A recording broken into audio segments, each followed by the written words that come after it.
दोस्तों आप सभी का मेरे YouTube चैनल पर स्वागत है। दोस्तों मैं रूप सिंह नरूका। दोस्तों आज का टॉपिक है कंप्यूटर मदरबोर्ड। कंप्यूटर मदरबोर्ड कितने प्रकार के होते हैं एवं इसका काम क्या है कंप्यूटर में आदि के बारे में जानेंगे। और साथियों आपसे रिक्वेस्ट है कि आपने अभी तक मेरे YouTube चैनल को सब्सक्राइब नहीं किया है तो प्लीज़ सब्सक्राइब करें, लाइक करें और साथ ही शेयर करें ताकि मैं जो भी वीडियो अपलोड करूँ उसकी नोटिफिकेशन आपको मिलती रहे। तो साथियों चलते हैं मेन टॉपिक की। कंप्यूटर मदरबोर्ड की पूरी जानकारी। कंप्यूटर कैबिनेट में एक बोर्ड लगा रहता है जिससे कंप्यूटर के सभी अन्य पार्ट्स कनेक्ट रहते हैं और यह कंप्यूटर का सबसे महत्वपूर्ण पार्ट भी कहलाता है। इसलिए ही इस पार्ट का नाम मदरबोर्ड रखा गया है, यानी सबको संभालने वाली माँ। मदर से प्रेरित होकर कंप्यूटर के सभी पार्ट्स को संभालने वाला बोर्ड मतलब मदरबोर्ड। इस लेख में कंप्यूटर मदरबोर्ड क्या है और इसके विभिन्न प्रकार तथा मदरबोर्ड पार्ट्स के आदि के बारे में पूरी जानकारी लेंगे। मदरबोर्ड क्या होता है? मदरबोर्ड कंप्यूटर का सबसे महत्वपूर्ण भाग होता है जिसमें सभी आवश्यक उपकरण जुड़े रहते हैं। इनमें CPU, RAM, HDD, monitor, BIOS, COMS, mouse, keyboard आदि उपकरण शामिल हैं जो डिडक्टेड पार्ट के माध्यम से जुड़े रहते हैं। मदरबोर्ड इन उपकरणों को पावर सप्लाई पहुंचाता है और आपस में कम्युनिकेशन करवाता है। कंप्यूटर मदरबोर्ड एक प्रिंटेड सर्किट बोर्ड जिसको हम PCB बोल सकते हैं होता है, जिसे logical board, system board, printed wired board और मेन बोर्ड के नाम से भी जाना जाता है। ये जो चित्र दिखाई दे रहा है ये मदरबोर्ड का है। मदरबोर्ड एक प्लास्टिक शीट होती है जिसमें उपकरणों को जोड़ने के लिए विभिन्न पोर्ट बनाए जाते हैं। प्रत्येक पोर्ट का कनेक्शन मदरबोर्ड में सोल्डर किया हुआ रहता है जिसे हम अपनी आंखों से भी देख सकते हैं। कंप्यूटर मदरबोर्ड के विभिन्न प्रकार हैं। यह उपकरण बहुत सारी विशेषताओं और क्षमताओं में उपलब्ध है और ये क्षमता और विशेषता मदरबोर्ड निर्माताओं के ऊपर निर्भर करती है। इसलिए मदरबोर्ड का कोई खास प्रकार उपलब्ध नहीं है, मगर इनकी बनावट के आधार पर इन्हें दो भागों में बांटा जा सकता है। एक नंबर इंटीग्रेटेड मदरबोर्ड और non integrated motherboard. Integrated motherboard जिन मदरबोर्डों के कंप्यूटर के विभिन्न उपकरणों को जोड़ने के लिए अलग से पोर्ट बनाए जाते हैं उन्हें इंटीग्रेटेड मदरबोर्ड कहते हैं। आजकल यही मदरबोर्ड PCS और लैपटॉप्स आदि में इस्तेमाल किए जाते हैं। इन मदरबोर्डों के माध्यम से आप अपने कंप्यूटर के किसी पार्ट को आसानी से अपग्रेड भी कर सकते हैं। दूसरा नॉन इंटीग्रेटेड मदरबोर्ड। जिन मदरबोर्डों में आवश्यक उपकरणों को जोड़ने के लिए पोर्ट्स नहीं होते हैं उन्हें नॉन इंटीग्रेटेड मदरबोर्ड कहा जाता है। इन मदरबोर्डों में CPU, रैम आदि को सोल्डर किया जाता है और इन्हें बाद में अपग्रेड भी नहीं किया जा सकता है। जैसे स्मार्टफोन, टैबलेट आदि में इसी प्रकार के मदरबोर्ड का इस्तेमाल होता है। मदरबोर्ड के कार्य। Function of motherboard. एक नंबर कंप्यूटर मदरबोर्ड सहायक उपकरणों को जोड़ने के लिए जगह उपलब्ध करवाता है, इसलिए इसे कंप्यूटर की बैकबोन भी कहा जाता है। दो, यह कनेक्टेड डिवाइस को पावर सप्लाई पहुंचाता है और उन्हें मैनेज भी करता है। एक उपकरण की दूसरे उपकरण के साथ बातचीत यानी कम्युनिकेशन करवाता है। तीन, कंप्यूटर की बायो सेटिंग और सूचना को सुरक्षित रखता है ताकि कंप्यूटर आसानी से चालू हो सके। मदरबोर्ड के विभिन्न भाग क्या क्या है? कंप्यूटर मदरबोर्ड एक बेस या कंपोनेंट हब की तरह कार्य करता है जिससे सभी और आवश्यक कंप्यूटर उपकरण जुड़े रहते हैं। प्रत्येक उपकरण का एक डेडिकेटेड पैलेस बार कनेक्ट होता है। इस पैलेस या जगह को पोर्ट कहा जाता है। मदरबोर्ड में विभिन्न प्रकार के पोर्ट्स होते हैं जिनमें कंप्यूटर के अलग उपकरणों को जोड़ा जा सकता है। मदरबोर्ड पार्ट्स की पूरी जानकारी नीचे दी जा रही है। एक number serial port. Serial port का उपयोग अतिरिक्त मॉडेम या पुराने माउस को जोड़ने के लिए किया जाता है। यह पोर्ट 9 पिन और 25 पिन इन दो मॉडलों में आते हैं। दो नंबर पैरेलल पोर्ट। इन पोर्ट में स्कैनर और प्रिंटर को कनेक्ट किया जाता है।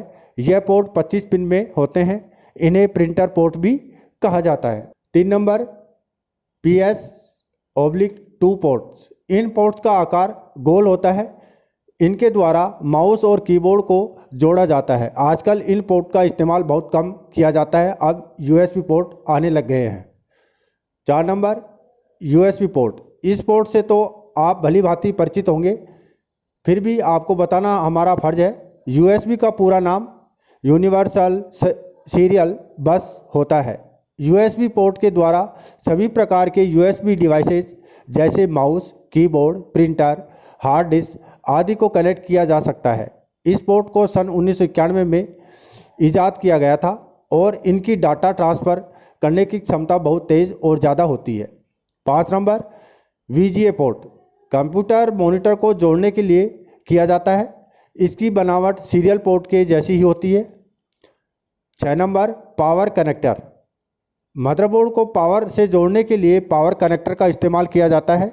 पावर सीधे मदरबोर्ड में नहीं जाती है, यह पहले SMPS switch mode power supply में जाती है, इसके बाद मदरबोर्ड में पहुंचती है। 7 नंबर मोडेम पोर्ट। कंप्यूटर को इंटरनेट केबल से जोड़ने के लिए मोडेम पोर्ट का इस्तेमाल किया जाता है। इसकी बनावट कुछ यूएसबी पोर्ट के समान होती है। 8 नंबर एक्सटर्नल पोर्ट। एक कंप्यूटर को दूसरे कंप्यूटर से जोड़ने के लिए इन पोर्ट का इस्तेमाल किया जाता है। इनमें नेटवर्क केबल को जोड़ा जाता है। 9 नंबर गेम पोर्ट। गेम कंसोलेंस और जॉयस्टिक को जोड़ने के लिए गेम पोर्ट का इस्तेमाल किया जाता है, मगर आजकल इनकी जगह यूएसबी पोर्ट का इस्तेमाल होने लगा है। 10 नंबर डीवीआई पोर्ट। डीवीआई का पूरा नाम डिजिटल वीडियो इंटरफेस होता है। इस पोर्ट का उपयोग फ्लैट पैनल मॉनिटर यानी एलसीडी, एलईडी को कंप्यूटर से जोड़ने के लिए किया जाता है। 11 नंबर सॉकेट्स। स्पीकर और माइक्रोफोन को कंप्यूटर से कनेक्ट करने के लिए सॉकेट्स का इस्तेमाल किया जाता है। ये गोल और छोटे होते हैं।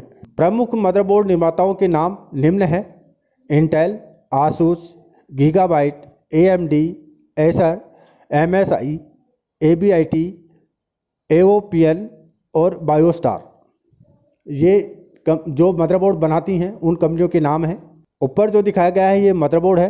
एक मदरबोर्ड जो कि किसी एक स्पेसिफिक मैन्युफैक्चर बनाता है, शायद किसी एक सिंगल वैरायटी के सीपीयू को सपोर्ट करे और कुछ मेमोरी को। इसी कारण मदरबोर्ड का चयन काफ़ी सोच विचार करके ही करना चाहिए। सभी मदरबोर्ड सभी प्रकार के कंपोनेंट्स को सपोर्ट नहीं करते हैं, इसी कारण सही मदरबोर्ड का चुनाव बहुत ज़रूरी है। इसलिए मैंने कुछ महत्वपूर्ण चीज़ों को नीचे मेंटेन किया है ताकि जिससे आपको कुछ आइडिया आ सके। 1 नंबर प्रोसेसर। एक बहुत ही महत्वपूर्ण फीचर मदरबोर्ड का है, वो है सॉकेट, जो कि सीपीयू को पकड़ के रखता है। विभिन्न बोर्ड्स के लिए विभिन्न सॉकेट कनेक्ट चाहिए और सभी के प्रोसेसर पिन समान नहीं है। इसी सॉकेट से ही पता चलेगा कि इन मदरबोर्डों में कौन सी मॉडल की प्रोसेसर फिट होगी। 2 नंबर मेमोरी। आप किसी प्रकार का मदरबोर्ड इस्तेमाल कर रहे हैं, इससे मालूम पड़ता है कि आप कितने अमाउंट और किस फॉर्मेट का रैम इस्तेमाल कर सकते हैं। नॉर्मली बोर्ड का मेमोरी कुछ लिमिटेड होता है कि वो कितने अमाउंट ऑफ रैम को सपोर्ट करे, पर ये सबसे अच्छा होगा कि अगर आप कोई ऐसा बोर्ड लें जो कि आपकी ज़रूरत से ज़्यादा रैम को सपोर्ट करे, जिससे कि आप बाद में इसे अपग्रेड कर सकें। 3 नंबर फॉर्म फैक्टर। किसी भी मदरबोर्ड के लेआउट को फॉर्म फैक्टर कहते हैं। इसी फॉर्म फैक्टर से पता चलता है कि कहाँ विभिन्न कंपोनेंट्स को प्लेस किया जाए और इससे उस कंप्यूटर का डिज़ाइन पता चलता है। वैसे तो फॉर्म फैक्टर के कई स्टैंडर्ड पर यूज के रिक्वायरमेंट के अनुसार ही इसे इस्तेमाल किया जाता है। 4 नंबर चिपसेट। एक चिपसेट किसी भी कंप्यूटर का मिडिल मैन होता है, जिसके मदद से कंप्यूटर के अंदर डाटा का ट्रांसफ़र होता है। एक पार्ट से दूसरे पार्ट से ये एक स्पैन के तरह होता है जो माइक्रो प्रोसेसर को कंप्यूटर से दूसरे पार्ट से जोड़ता है। एक कंप्यूटर में इनके 2 भाग होते हैं, एक है नॉर्थ ब्राइट और दूसरा साउथ ब्राइट। कंप्यूटर के सारे पार्ट सीपीयू के साथ इसी चिपसेट की मदद से कम्युनिकेटेड रहते हैं। 5 नंबर बस। एक बस को कंप्यूटर में मतलब होता है एक रास्ता जिससे किसी भी सर्किट में एक कंपोनेंट दूसरे के साथ जुड़ता है। किसी भी बस का स्पीड को मेगा हर्ट्ज mh/z में मापा जाता है। स्पीड से ही मालूम पड़ता है कि कितनी डाटा उस बस से गुजर सकती है। कितनी बेहतर बस होगी उतनी ही जल्दी और ज़्यादा डाटा को ट्रांसफ़र किया जा सकता है। इसी कारण बेहतर collection. 6 number, expansion slot and connector. Expansion slot और हार्डवेयर ऑप्शन होते हैं जिससे कि मदरबोर्ड में हम एडिशनल कंपोनेंट जोड़ सकते हैं। यदि आपको भविष्य में अपने सिस्टम को अपग्रेड करना है तब आपको इसके बारे में ज़रूर सोचना चाहिए। जितना ज़्यादा आपके पास एक्स्ट्रा स्लॉट होंगे उतने ज़्यादा कंपोनेंट्स आप अटैच कर सकते हो। इन सभी चीज़ों को ध्यान में रखते हुए ही आप किसी भी मदरबोर्ड का चयन कर सकते हैं। इसलिए मेरा आप लोगों से यही गुजारिश है कि कोई भी मदरबोर्ड खरीदने से पहले आपको ये अच्छी तरह से मालूम होना चाहिए कि आपकी क्या रिक्वायरमेंट है और आपने रिक्वायरमेंट के मुताबिक ही आपको कोई भी चीज़ खरीदनी चाहिए। तो दोस्तों, ये था मदरबोर्ड के बारे में आपको संपूर्ण जानकारी ली। और साथियों, आपसे रिक्वेस्ट है कि आपने अभी तक मेरे YouTube चैनल को सब्सक्राइब नहीं किया है तो प्लीज़ सब्सक्राइब करें, लाइक करें और साथ ही शेयर करें ताकि मैं जो भी वीडियो अपलोड करूं उसकी नोटिफिकेशन आपको मिलती रहे। इसी के साथ मुझे दे इजाज़त। जय हिंद, जय भारत।